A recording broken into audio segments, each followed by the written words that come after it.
여러분 안녕하세요. 오늘의 한국어 팟캐스트는 한국의 유물 7번째 시간으로 전부 6.5 유물을 소개해 드리겠습니다. 먼저 단원 풍속 도첩에 있는 시주라는 그림입니다. 이 그림은 점괘로 알려져 왔으나 실제로는 시주를 청하고 있는 장면이에요. 2명의 승려가 목탁과 타악기를 두들기며 시주를 호소하고 있군요. 돗자리 위에 부적인 듯한 물건이 펼쳐져 있고 엽전이 놓여져 있습니다. 지나가던 여인은 쓰고 있던 장옷을 머리에 얹고 주머니를 열어 엽전을 꺼내려는 순간이에요. 이 그림에서 시주를 청하는 두 인물은 승려로 보이지만 18세기 이후에 사당패들이 시주를 요청하기도 했다고 합니다.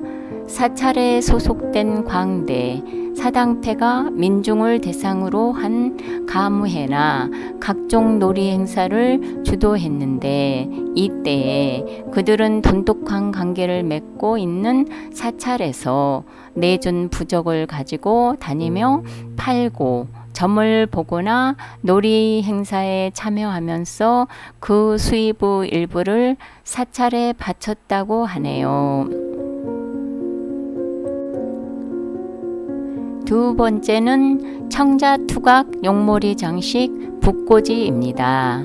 필가는 붓을 꽂아 보관하는 문방구예요. 단순한 직사각형 몸체에 다양한 문양이 장식되어 조형성이 뛰어난 작품으로 탄생하였습니다. 몸통의 양옆에 장식된 용머리는 갈퀴, 수염, 송곳니, 비닐 등이 양각 기법으로 정밀하게 묘사되었어요. 작은 부분까지 세심한 주의를 기울인 이 작품은 당시 왕실이나 귀족을 위한 것임을 알 수 있습니다. 이러한 필가는 존재 자체가 희귀할 뿐만 아니라 아름다운 조형과 유색 등에서 고려 청자를 대표하는 걸작 중 하나라고 할 수 있어요.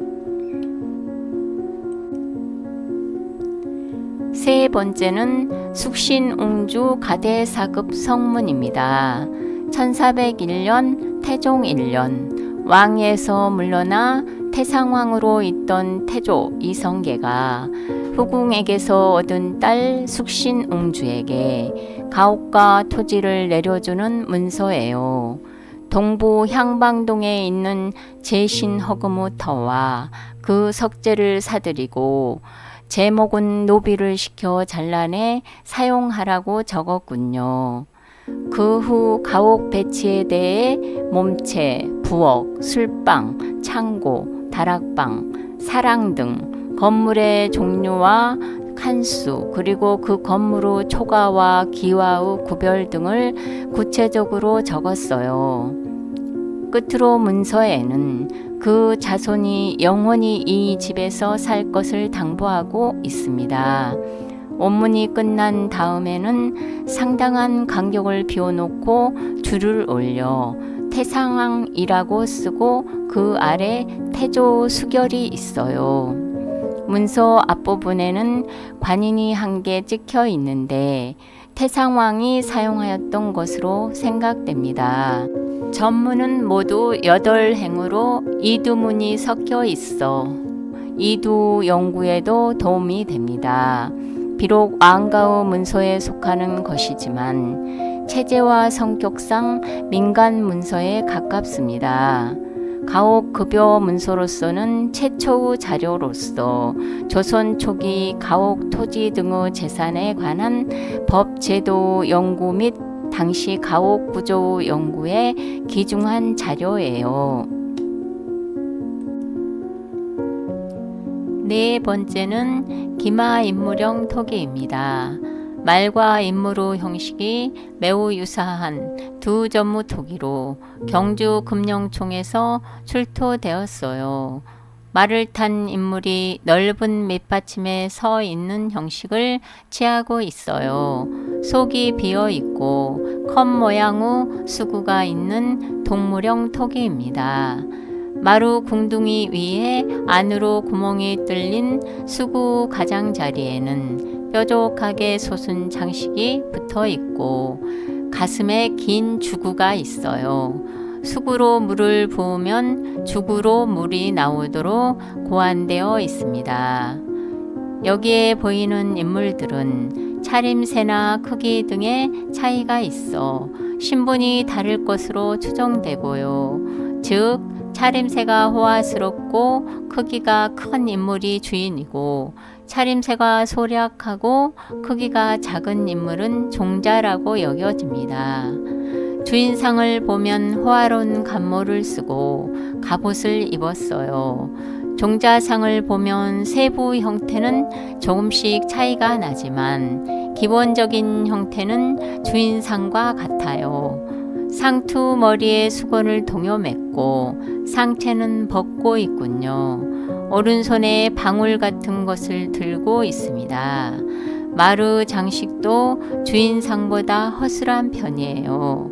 이 기마 인물형 토기는 인물이나 말을 투박하나마 사실적으로 묘사하고 있습니다.